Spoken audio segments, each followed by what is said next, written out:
Hey guys, and welcome to another episode of Builder Nation. For today's agenda, we have Simone Paternostro. Did I pronounce that correctly? That was perfect. Thank you. An Italian space engineer and analog astronaut at the Austrian Space Forum. So welcome, Simone. Thank you so much for joining.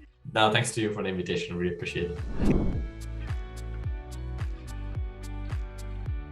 It started quite a long time ago because my father was, now he's retired, was in the Italian Air Force. So since I was a child, I've seen jet fighters, military jet fighters pictured around, and my father was one of the, not pilot, but navigator, one of them. So I always had this passion, more or less. Since a child, I started even to build like small plastic models that you glue together and paint of airplanes and space shuttles and so on. So it was always a little bit in the background of my mind. But then when I finished, when I was getting close to end my high school, my idea was maybe to go to medicine. But then you might not believe it, but actually my mom came up and say, why you don't go for it? Aerospace engineer. You're good in math and physics. Say, aerospace engineer? Why not? I mean, that's actually how I ended up. And still, my idea was during the bachelor was still to go into the aeronautics rather than space field. But then one course during the bachelor degree changed completely my view, the one related to orbital dynamics. And then that changed my view of the aerospace field, and I wanted to go into space field, obviously. And that's where I moved to in the master degree. I moved to space engineering. So my background at university is mainly aerospace and space engineering.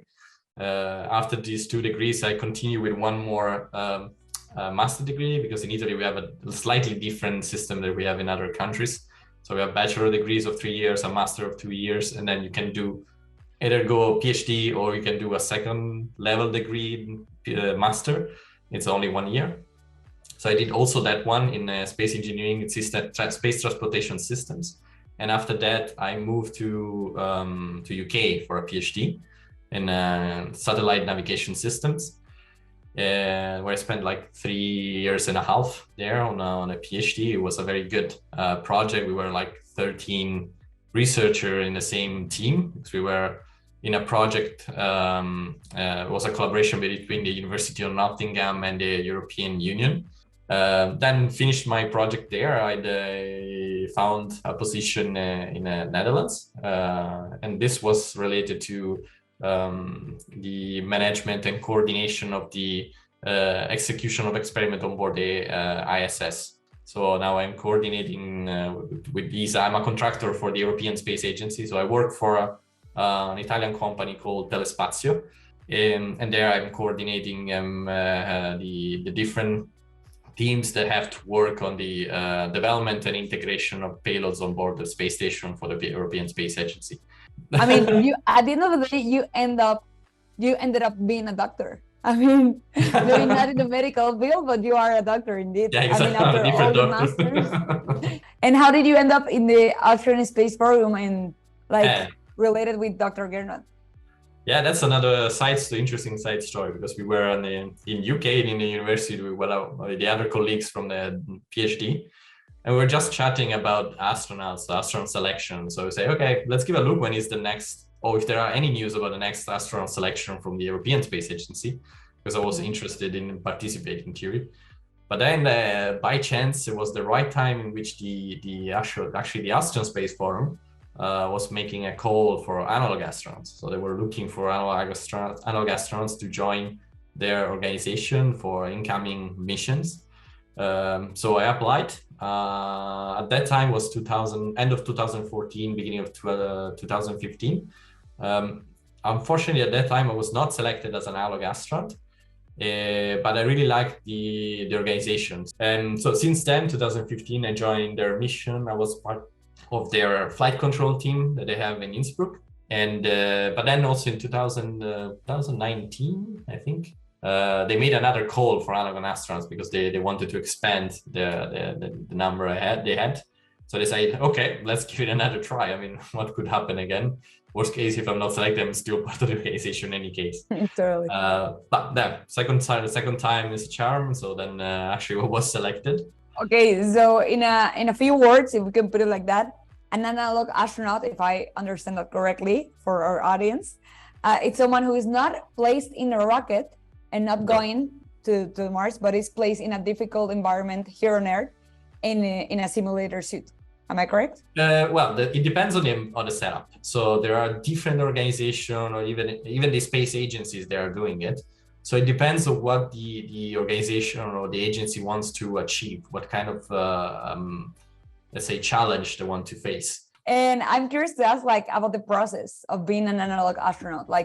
How do you go about selecting, preparing, or maybe simulating for a mission?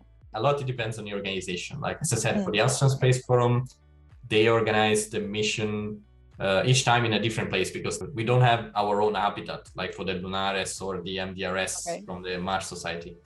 So every time they have to start 2-3 years in advance to go looking for countries where you have a potential location that resemble Mars. So that's one aspect. So they will start 2-3 years in advance. They look for location. They negotiate with the local authorities. They support what they need, if they can provide, what they can provide in terms of habitat or resources and so on.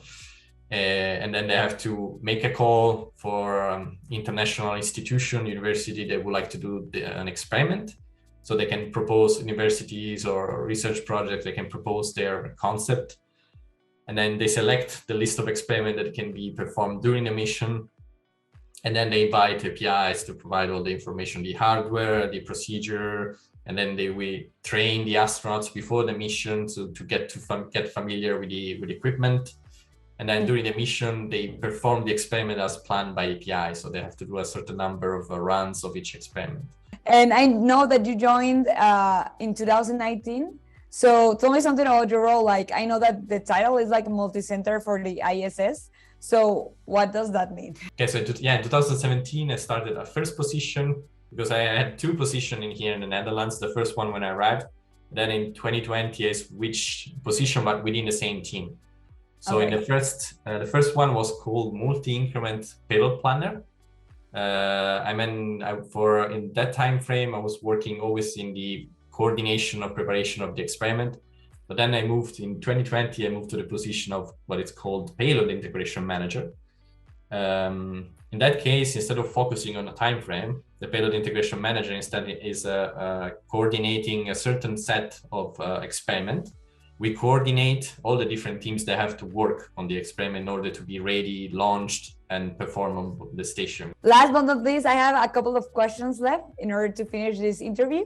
Yeah. And the first one, it will be what would you say it has been the biggest technical challenge you have solved as an aerospace engineer? And the other one, it will be, what advice would you give to future engineers starting on this path? I had a couple during the PhD, because then once we arrived, we were 13 researcher PhD students. We didn't know each other at all. So the first task and we were supposed to work as a team. So the first task that our, let's say, project manager gave us was to design and build 2 drones. So one quadcopter and one airplane-like, so what is called fixed wing. It's an airplane-like drone. And say, okay, I want these 2 UAVs ready in 6 months to fly. So you have to prove me that they can do this type of mission. So the technical challenge was sometimes really to integrate the system and make it sure that it was working. And for the advice you will give for future engineers? Yeah, so what I've seen during my university was a little bit of lack of practical tasks, but even projects. At least at the time I was at university, it was really mainly theoretical and doing coding, not much actual physical projects. So there are many opportunities. So whoever is studying engineer, try to find this side project, because it's on one side you might end up doing something fun, or something that might ended up in something different. Wow, such a great advice. Thank you so much for sharing. And thank you so much for being here, Simone.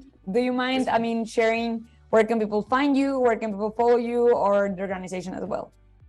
Yeah, for me, I have LinkedIn. So if you search my name, Simone Paternostro, you can easily find me on LinkedIn.